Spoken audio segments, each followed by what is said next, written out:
All right, so we're going to talk about the recent settlement against LA Metro that we were able to secure for our client. And this is a really interesting case because it started with a California Public Records Act request for the video of our client's fall on the bus, and Shawn handled that. So, Shawn, take us away on the CPRA component. Yeah, so CPRA, just to give some background, that's the California Public Records Act. It allows you to request records from public agencies. It's a great process. Most agencies will have their own portal that you submit the request through. Um, and all public records need to be produced within a reasonable time. They have to respond to your request within 10 days.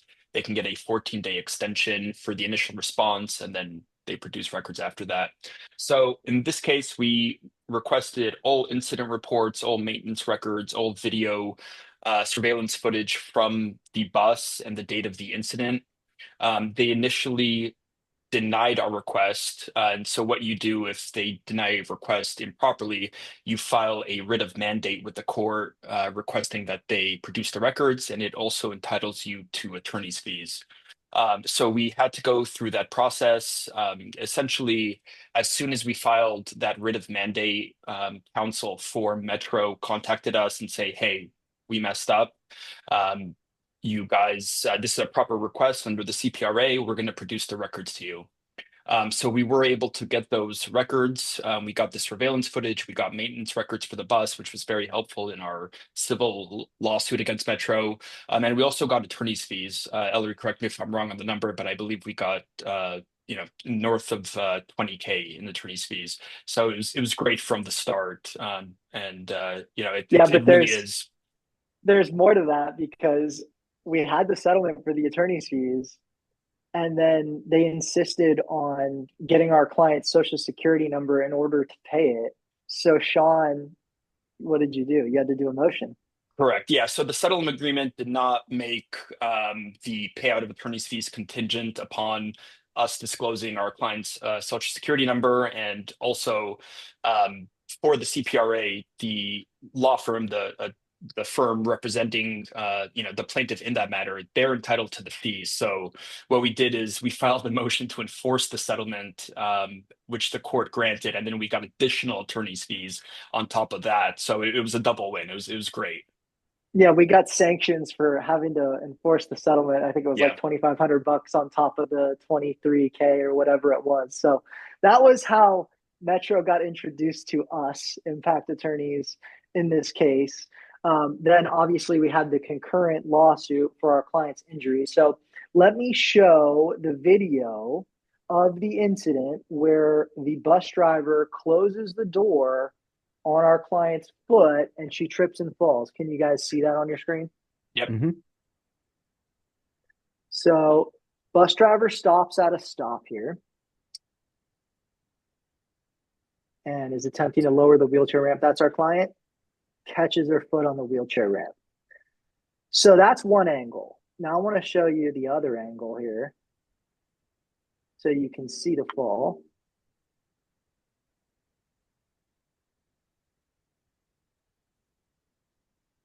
Okay, here we go.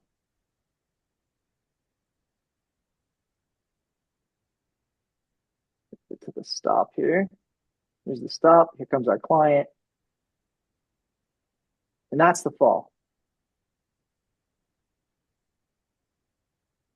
And her foot is still stuck in there.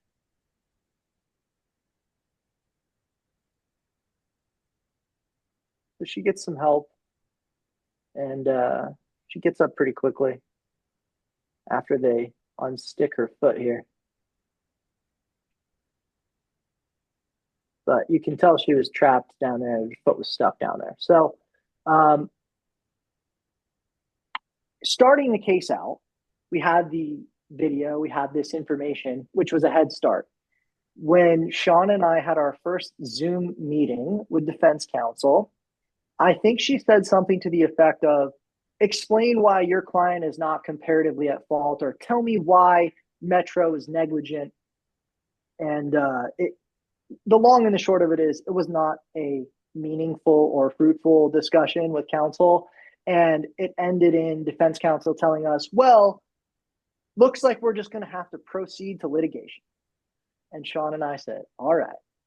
And after that, there were a lot of motions that were filed because they were not giving us documents, mainly this bus driver's employment file, and a lot of information on the driver specifically and any disciplinary action and those types of things. So, Nima, why don't you take us away on the motions, because Nima was instrumental in drafting those motions and getting us before the court so that we could be heard, get the documents, and ultimately get sanctions on top of it.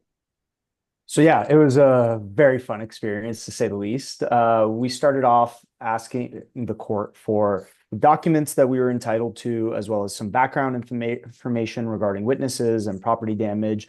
And we also asked the court to compel the person most qualified's deposition because they were just evading that for months. The court agreed with us on all grounds and granted sanctions in the amount of $7,000 in the first round and ordered the defendant to produce the bus driver's employment file by a certain date. So we teed up the defendant driver's deposition to a little bit after the court's order so we could have the employment file prior to that deposition.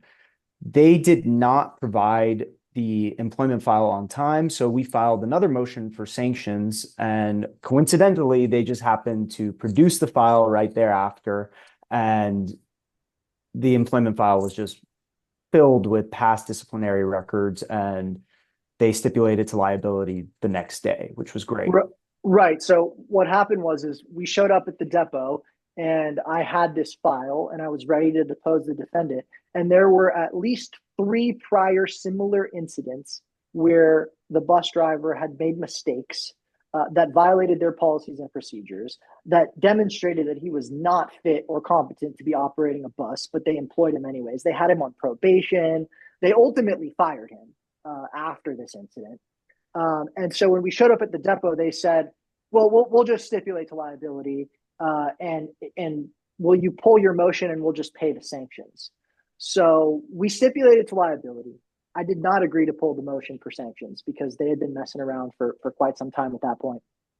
But it was just a funny juxtaposition to have defense counsel tell us at the outset, well, we'll just go to litigation. We're not, you're never going to be able to prove liability too.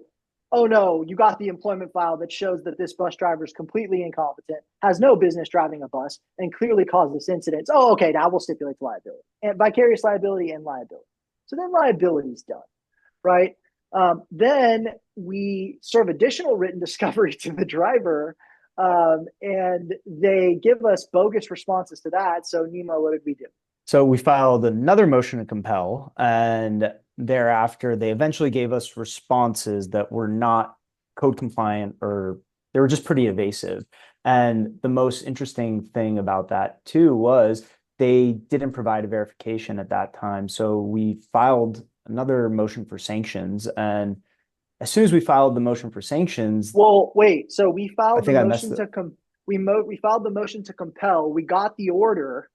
Correct. So we filed the motion, we got the order, and they were supposed to provide us responses. They missed the deadline for that. And as we're filing our motion for additional sanctions, we get the responses, but they still were evasive. And the verification on that date was from a date prior to the court's order. So they just put a wrong verification in, and we showed that to the court, and the court agreed with us, took the matter under submission, and asked for additional information related to the plaintiff's medical bills and her treatment and what was necessary.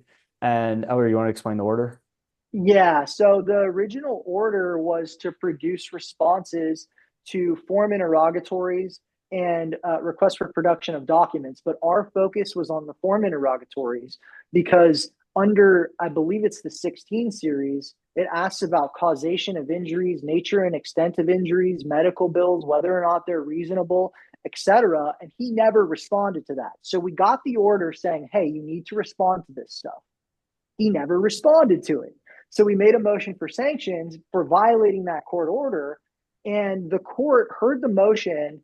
And initially, the court was a little bit hesitant and said, well, why don't you just supply the verification? And for whatever reason, defense counsel was arguing with the judge, saying that, well, no, the verification's valid, even though the court was saying, well, no, the date's not right. Why don't you just fix it? And the court gave them a bunch of additional time and said, why don't you submit a declaration or a joint statement regarding the medical bills, so that I can make a determination on whether or not sanctions are appropriate? Because on the sanctions motion, our argument was, we do not know what his contentions are regarding nature and extent of injuries, causation, damages, all these things. And we have a right to know those things before trial. And he won't tell us in discovery because he's violating your court order. He won't give us the information that you, Your Honor, ordered him to provide to us. So the sanction should be, when we get to trial, he can't argue any of that stuff. Our medical bills should be established. He can't argue against causation. He can't argue against the nature and extent of the injuries. And so they had all this time. And I told Nima, and we talked about it. I talked to Shawn about it. I said, if that's me, I immediately supplement my discovery, apologize to the court during this pendency of the court having it under submission. And they didn't do that. They just let it expire. The court waited, I think, 3 months, which is like the maximum when you have a matter under submission. And the court said, I'm granting this motion. I'm granting the issue and evidentiary sanctions. These medical bills are established. They can't argue anything other than nothing in their 16 series because they didn't raise any contentions. And so that became our springboard for moving towards a settlement in the case, because the defendant was basically hogtied the individual, and LA Metro is vicariously responsible for anything that their driver does on the job. They're responsible for him. And So Ellery, you should talk about some of the strategy behind that, since the sanctions only applied to the driver and not to Metro. So our thought process on, potentially dismissing Metro, I think that's also a great point, and a lot of that strategy was really important. Yeah, and I mean, you said it, Shawn. That's what we were thinking about doing, was dismissing LA Metro. And under the government code, since they're responsible for the acts and omissions and failures of their employees, we were going to dismiss LACMA and go to trial against the driver with his hands tied behind his back. He wouldn't be able, our argument was he wouldn't be able to present experts on medical causation. He wouldn't have been able to do anything. Liability is already established. And we have this great sanctions order from the court. So we were going to potentially dismiss LACMA, get a verdict against him, and then LACMA would be required to indemnify him under the government code. So ultimately, we settled the case. We settled it for $500,000, and it was a great result for our client, given the incident, the medical bills, and the treatment. And so it was a really interesting case where we used our knowledge of the law, our law in motion, and strategy to really polish a case that probably was not upwards of 500,000 without that pressure that we consistently applied to the defense. Yeah, totally agree. And I think you have, cases fall generally in between. There's big injury, and the case value is built upon the injuries. And you work it up with the medical, and then you have cases that aren't the best cases, in terms of value and medical and injuries. But then there's just great lawyering, and it's really about doing the work. And I think this case was just us maintaining that pressure. A lot of times no one wants to file these motions to compels, and Nima can tell you how much work it is. It really is a lot of work, and it takes a lot of time. And I think us just maintaining that pressure and keeping our foot on the gas, we just, buried them in motion work. And ultimately, I mean, it also falls on them, right? They didn't comply with the court's order, but it was a lot of it had to do with us just maintaining that pressure. And I think overall it was a great result. The client was extremely happy, and she's the sweetest lady. So it really is just wonderful to see that.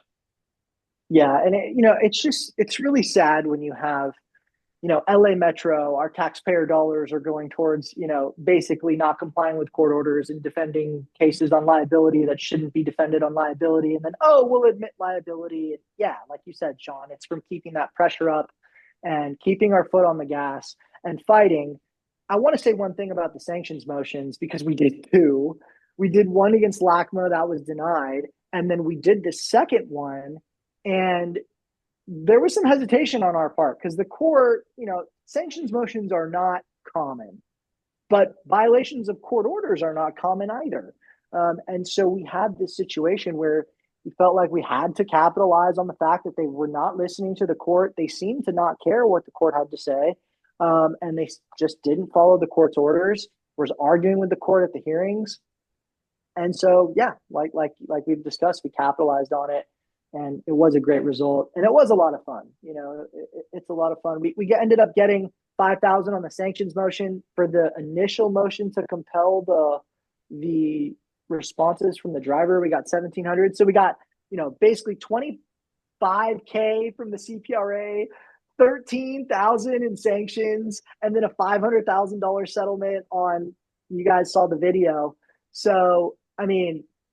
That's why I mentioned the taxpayer dollars thing, because it's like they're just defending this case so. They were incompetent. I feel comfortable saying that because it was just not. They did not put on a good defense. They harmed LA Metro. We would have most probably taken a lesser settlement if they just came to the table and said, "Hey, let's work this out. Let's mediate, whatever." And they didn't do that, and we had to take him to town, and we did. Nima? Do it again. It was fun. Yeah, I mean, when it may happen again, we may have to do it again in another case. But yeah, doing the motions and like Shawn said, nobody wants to do it. It is a lot of work, but sometimes you have to do it. And this was a case where we had to do it, and clearly it paid off. So, any other comments, thoughts? No, nothing from me. It's great. All right. Impact attorneys, baby. Let's go.